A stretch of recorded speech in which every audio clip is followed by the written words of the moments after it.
Hi, I'm Dr. Brian Wong, founder and CEO of the Bedside Trust. Welcome to video number 3. In video number 1, we introduced the idea, the concept, and the practice of patient-driven leadership. In video number 2, we answered the question, what matters most to patients? In this video, we're going to ask and answer the question, what matters most to physicians? We've had a chance to interact with about 3,500 physicians across the country since 2005.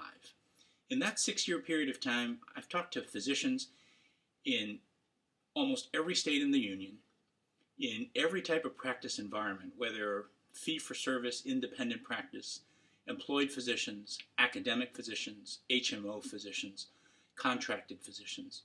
We spoke to physicians from all kinds of specialties, surgical subspecialties, medical subspecialties, pediatrics, OB, family practice, primary care, etc. And we've asked them a simple question. Who do you trust among your physician colleagues, and why do you trust them? We posed it in this way. It's 3 in the morning. You're in a jam. You need help right now.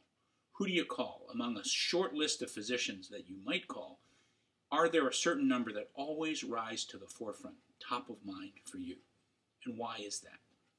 These 3,500 physicians answered very emphatically in a consistent, reliable pattern. They said, at 3 in the morning, I want somebody good. I want somebody who's going to get results.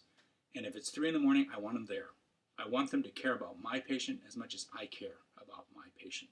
In other words, I want physicians who are talented, who execute, and who are dedicated. They frequently stopped there and said, you know, if I just had those 3 things, I'm good. That's all I need. We then just pushed them a little bit. We said, you know, I've been a family physician. I've been on that calling end at 3 in the morning.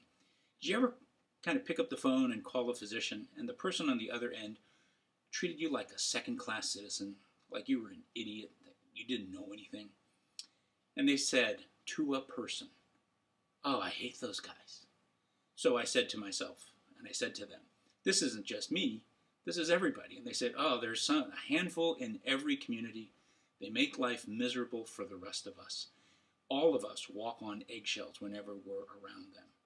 And they had that kind of impact on their fellow physicians as much as they have on staff and nurses and others in the hospital. So we asked the question, then you need more. You want more than just merely talent, execution, and dedication. And they said, you know, if you put it that way, I'm looking for a team player, somebody who makes me better. I'm looking for somebody who treats me with respect and responds to my needs. They wanted both, not just one or the other. They wanted somebody who would take time to understand, to listen, to learn, to not be rigid, impatient, intolerant, or judgmental. And they needed somebody to create safe conditions, as in, they won't bite my head off. I could voice a different opinion. They were approachable. They were inviting. Now, being a physician, I can only remember 3 things. But what we've just gone through are 7 attributes that happen to spell the word trusted. Team player, responsive and respectful, understanding without judgment, safe, inviting, and approachable, talented, executes, dedicated. T-R-U-S-T-E-D, what every physician wants from their colleagues. And when presented with that list, they looked at that and said, you know, that does accurately describe the best physicians we've ever worked with. Now the question, the challenge for us is that something we settle for as nice to have, or is it something we begin to expect of each other, part of a professional code of conduct? That we begin to expect our peers, our fellow physicians, to be trusted. And interestingly, what was the answer to the question, what matters most to patients? Why, that was trust. What matters most to physicians? Why, that's also trust. So isn't it interesting that what matters most to patients also matters most to physicians? In video number 4, we'll ask the question, what matters most to everybody else? Thank you.